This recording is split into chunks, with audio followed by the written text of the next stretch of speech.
I'm Nan Simonson. I am the author of Aging Powerfully. What I learned as a health coach beginning with lifestyle medicine 3 years ago, and that is that the College of Lifestyle Medicine outlines 4 pillars of health.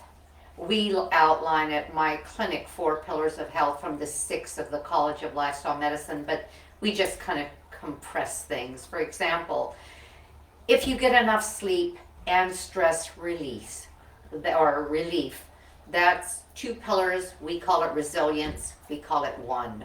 We talk about community. You've got to be with people you care about. You need to be around people who care about you. And you can create that in your life by getting involved with others. That actually is restorative and healing. Movement. We must move every day.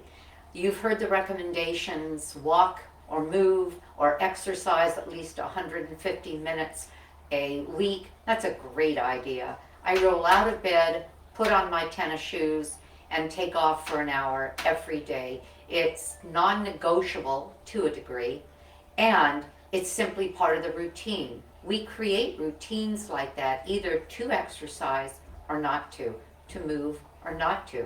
Another one is after we eat dinner and we sit just a while, we take off for a half an hour and take a walk around the block. My husband and I have a chance to catch up on the day. Movement is vital. It's vital for every organ. It's vital for your digestion, and it's vital for your health and even your brain. And then finally, we'll get to what I talk about the most as a culinary instructor with my clinic, Lifestyle Medical, here in Riverside, California. That's Southern California, about an hour east of Los Angeles. And that is the food at a cellular level. We are our food. What we eat either helps us get stronger, better, live longer, or is neutral, or in most cases, because unfortunately more than 50% of the diet of Americans is processed, or unfortunately can actually lead to illness. And 80%, it's estimated, that 80% of the chronic diseases that we deal with today, heart disease, a lot of the cancers, stroke, pulmonary disease, dementia, so many of those can be traced back to lifestyle factors. Food has everything to do with that because our health is dependent on what we put in our mouth. So I talk about whole food, plant-based lifestyle. Some would call it a vegan lifestyle. Well, that gets into a philosophical belief system that I'm not even going to go there with right now. However, if we leave those poor animals alone, it helps the planet and it certainly helps them. And I believe in that as well. But I choose whole food, plant-based rather than vegan because anything that's not animal-based can be vegan. The crummiest things we eat can be vegan. Whole food means as close to nature as possible. And that's what we talk about in lifestyle medicine, because if it's close to nature, it's full of vitamins, nutrients, phytochemicals, phytates. It's full of fiber, and fiber is what feeds our microbiome, and our microbiome, that gut bacteria that we also have all over us, but primarily in our gut to the degree that some consider it another organ, 3 to 5 pounds of microbes, greater in number than cells in our body. They are fed only by fiber. So I'm kind of going on and on. I want to get to a subject that I entitled this Facebook presentation with, and that is soups. How did I get there? Well, I looked at what I've been posting in my YouTube channel. It's YouTube Nan Simonson. Leave a space between the first name and the last, Nan space Simonson, and you'll get there more cleanly. Otherwise, you go through a couple of other people's channels. And I realized that This week I'm releasing 3 soups. Next week, 3 soups. How many more soups do I have behind that that I have posted in the last 3 months, 6 months? Many soups. And you might say, wow, why the soups? You know why? Because it's an easy way to put plants together. It's an easy way to eat. It's an easy and attractive way to encourage others who believe they can't live without animal products. Something's thigh, something's wing, something's chest.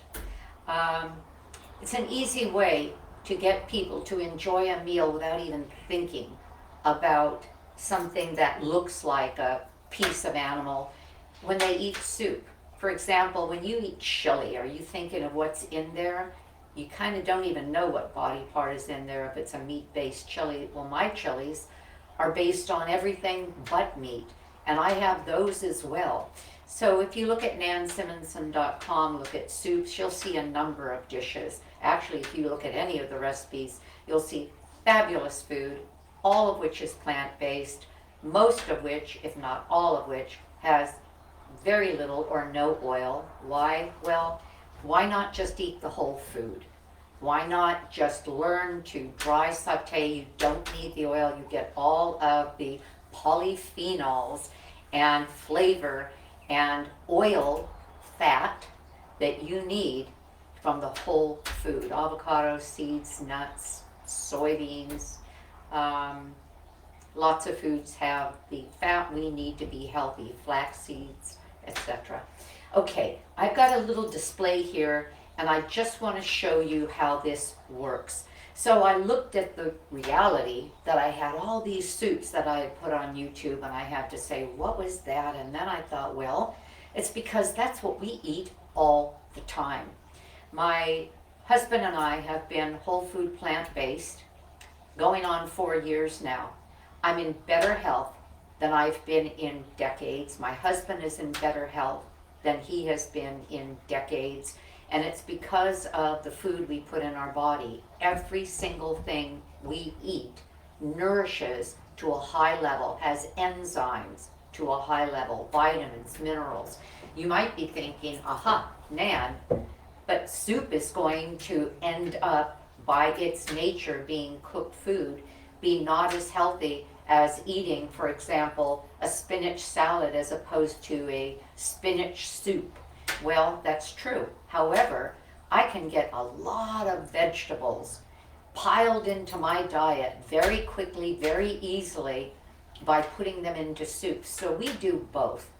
If you asked me right now, what do you eat in a day, Nan? I'd say I make a smoothie that lasts 3 days. And my smoothie has in it all kinds of vegetables. It has beet, it has carrot, it has celery, it has ginger, it has whole turmeric, it has, by volume, about 70% greens. And I use the super greens from Costco. They have them at Trader Joe's as well, and probably most markets that are all mixed up. It's chard and beet and kale and some other greens. And the smoothie then has fruit like pineapple, mango, banana, and lots of berries. So I make that, and yeah, it would be better if I ate or drank that. And it's not a juice, it's the whole food with soy milk in it or just water in it. Oh, and flax seeds as well. Well, and they have to be ground, so either ground in advance or blended in a high-speed blender like the Vitamix with the rest of the smoothie that turns into this luscious, velvety, almost like a malt, and yet highly nutritious. Okay, so yeah, it'd be better if we drink it all at once, but I can't make it that often time-wise, and I don't want to, so I make enough for 3 days, and we each have a nice 12, 14-ounce glass a day, and then I make it again. So part of the morning is smoothie, the other part of the morning, meaning the same time, but the other part of it is oatmeal. And I don't do oatmeal. I make a muesli for my husband with a combination of oats and some other flavorings, but I personally love oat groats, and you'll find, well, I was going to say most, if not all, of what I'm talking about on my website, nansimonson.com. Go to recipes, you'll see recipes there, or of course the YouTube channel. So the oat groats, and I make them in my Instapot, are a full grain, and that's what I want. I want whole food, as close to nature as possible, whole grain, and I love them. If you've had farro, barley, wheat kernels, they're chewy, they're delicious. The oats are a little bit more nutty flavored, and I put those in a bowl and treat them as I would with oatmeal, but it doesn't turn into a porridge as much as it does if it's either a rolled oat or a steel cut. Steel cut is one down in processing from groats, and rolled oats is one down in processing from steel cut oats. And then the instant oats, the thing's kind of pulverized, it's almost a flour. Give me as close to nature as possible. So the oat groat makes a fabulous breakfast with berries, bananas, flaxseed, and yum, yum, yum. Okay, so that's the breakfast. Lunch, a huge green salad, and that's where I was going with that as well. Some people like to have some of their greens in the morning as well, either steamed or fresh. Well, I have 1.5 pounds salad every day, and it has, probably 15 different kinds of vegetables in it, including the herbs that go into the salad dressing. My salad dressings are all on my website, and the dressing I adore is Chef AJ's house dressing. You'll see that recipe.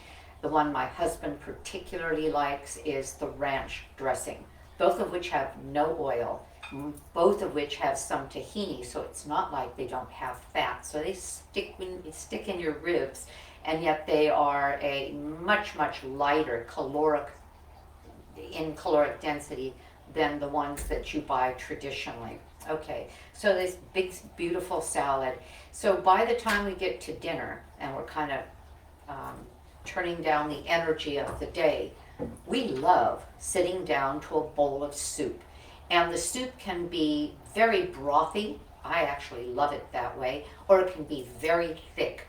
Let me show you some of what it takes in terms of equipment to make that work. First of all, you need some good recipes. If you love any particular soup that has meat in it, like a tortilla soup has chicken usually, go to Google and then just put in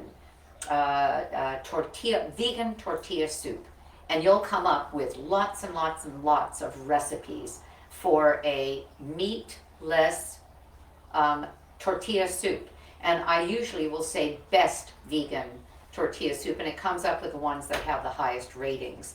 I usually will print a couple of recipes, and then I know, because I spend a lot of time in the kitchen, flavor combinations I like, what works that I like, and I'll put 3 together, 4 together, and make it my own. But if you don't do a lot of cooking, you don't want to do all that stuff, look at what I have on my channel for soups.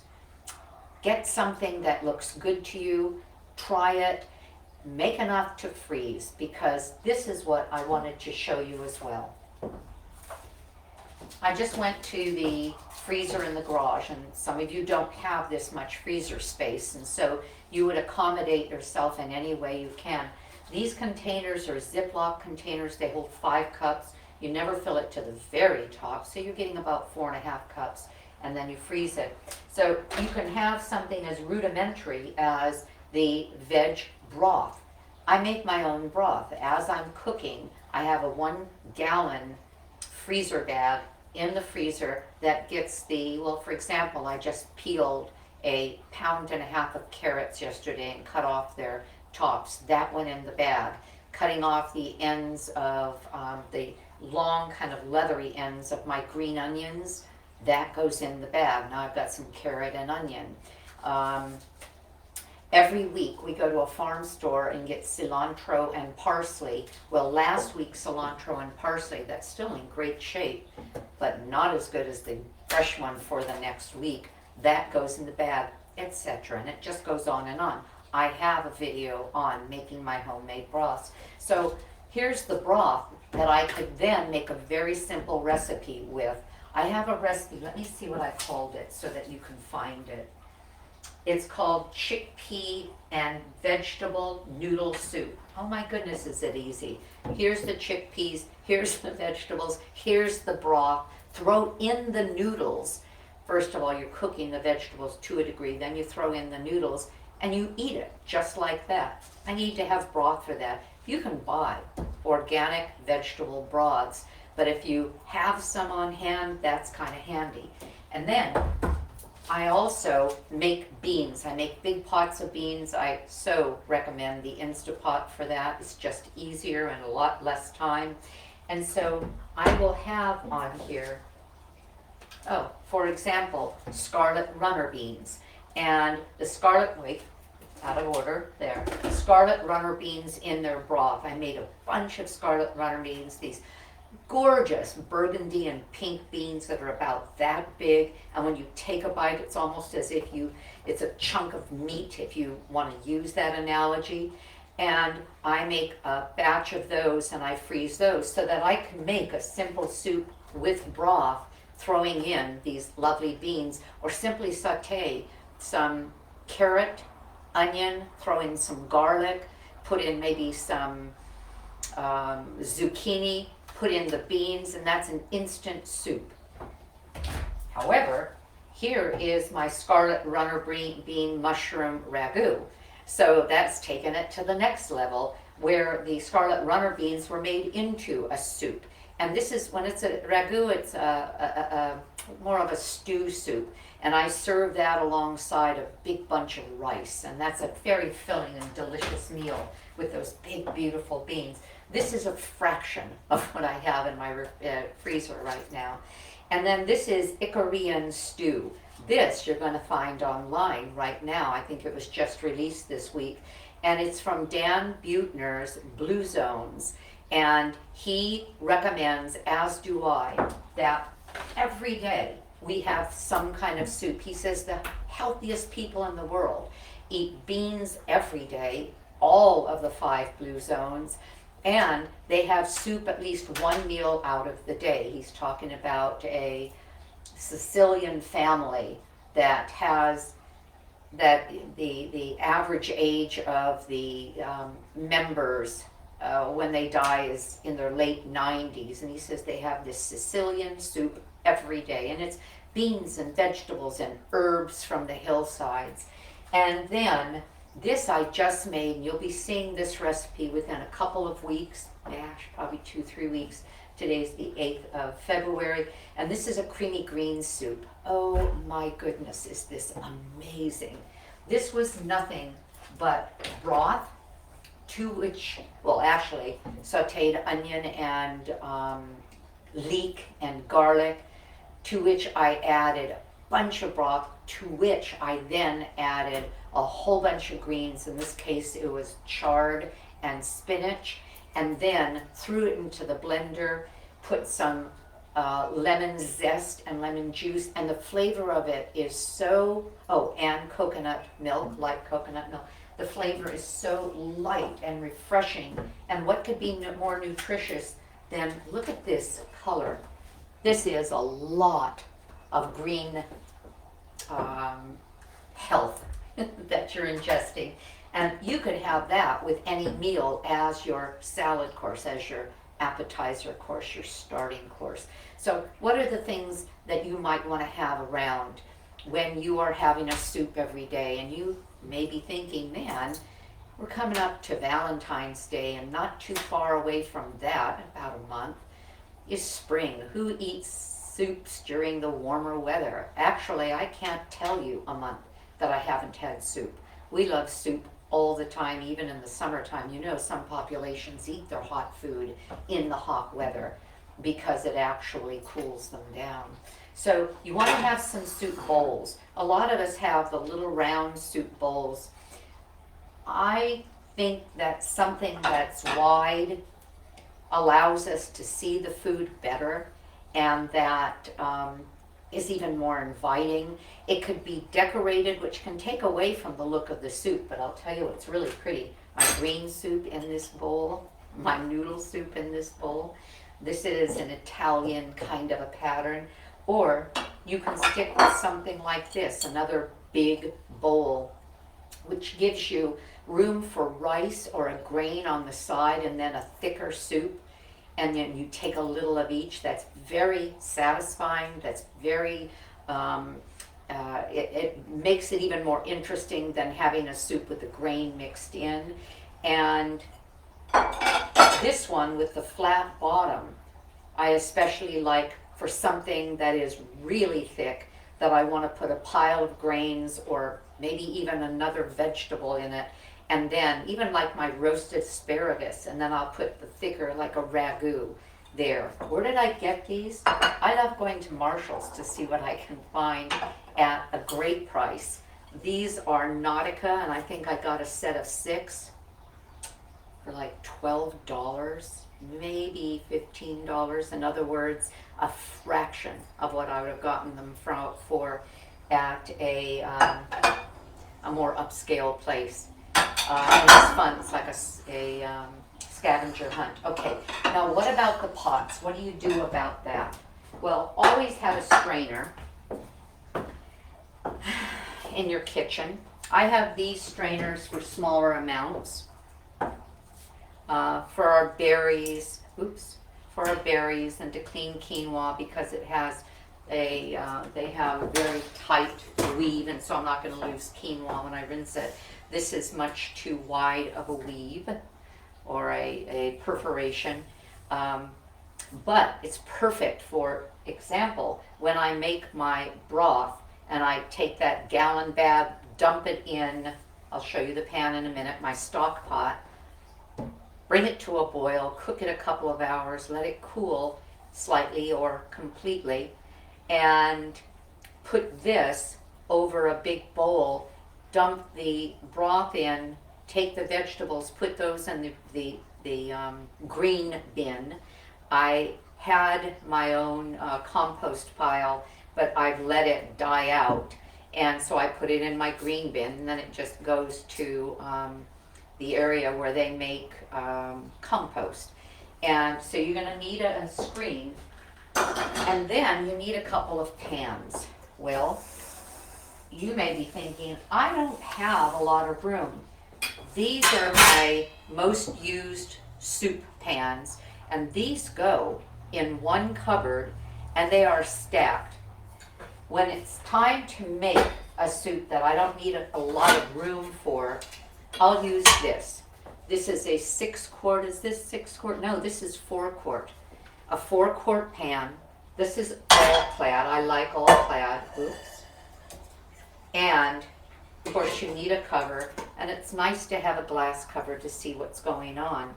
The cover turns, and you can get these online. These are felt pot separators or pot protectors, and I'm able to put these two together. Well, what do I do with this size? So this one is a good size to make a smaller soup, like that chickpea vegetable noodle soup that I'm not going to make an 8-quart pot of, because what I realized is that when you freeze that, the noodles break apart, and I don't think they make as nice a it's not as enjoyable to eat it when they basically have broken up into the broth. This is what I use every night. For example, tonight we have a soup that's in one of these containers in the refrigerator, and it's defrosted. Took it out last night, or I could have put it in the microwave, in glass, never plastic. Don't heat, cook, or do anything in plastic in the microwave, or, well, anywhere. Because the plastic breaks down, and you don't want that in your body.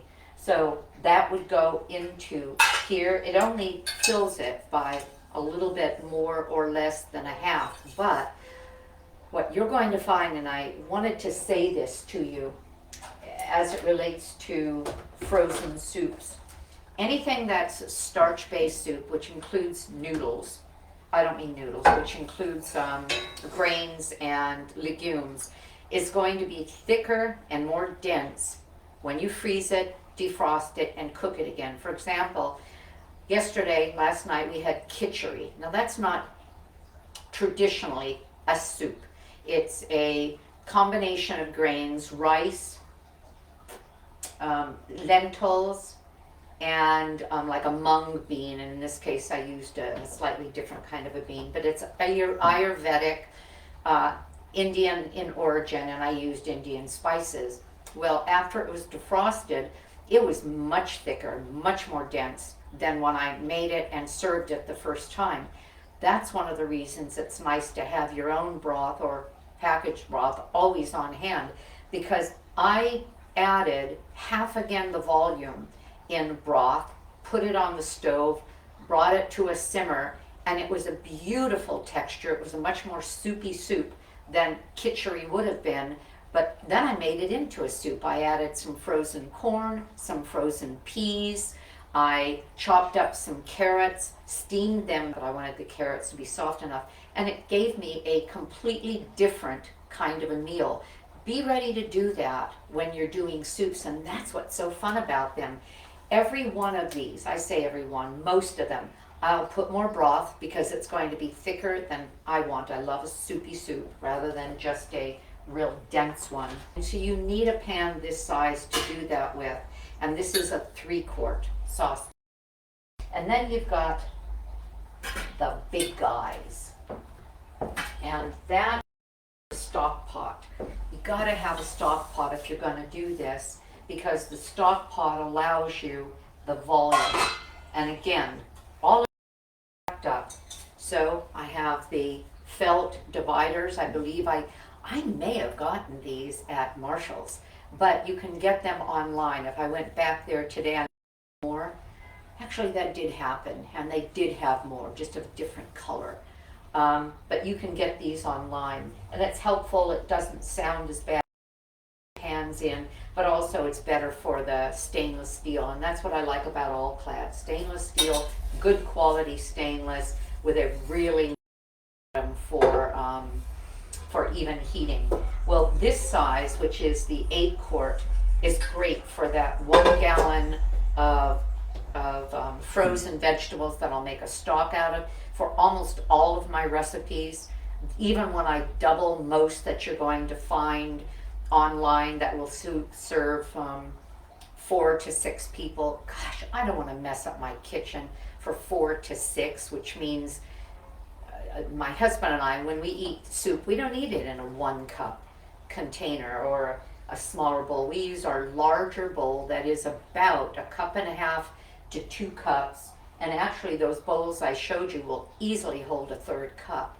And he will eat more than I do. And so we like that volume. And then we like the way it looks when it's displayed out in a wider bowl, as I said.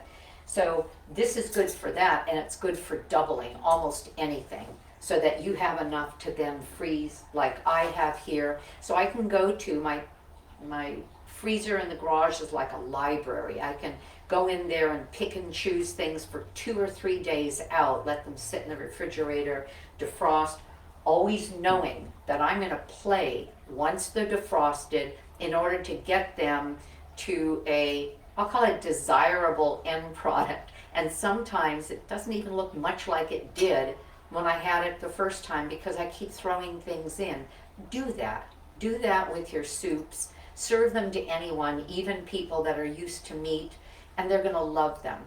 And this is another pot that I like. It's deep and narrow. It's 7 quarts. And again, how do I have room for all of this? One goes in the other. This lid slides right into the back of the cupboard with my other set in the front. You want to have a nice soup ladle. This one holds about 1/2 cup, but when you're scooping up soup, you have a dome on it. You have food coming above this. And so again, for me, I'll scoop it 2 at times, maybe 3. My husband gets 4 or 5 scoops. He likes a lot of soup. Well, that depends on what we're serving with it. When you serve soup as your base, that can be your, I'll call it the protein part of your plate. You can still serve on the side, and we do all the time, a nice steamed vegetable like broccoli or cauliflower or a roasted, oh, I have a great recipe for a savory roasted eggplant or roasted asparagus. Have lots of things with your meal, meaning your soup, maybe a side of fresh vegetable, of a steamed vegetable. And then when I can get tomatoes, and even if they are not from the farm stand, we'll usually do a tomato salad. And the easiest one that I make is a cucumber halved and sliced, the little Persian ones, some Kalamata olives on that, a little bit of purple onion on that, and then sliced cherry tomatoes on top of that with some balsamic vinegar, no oil.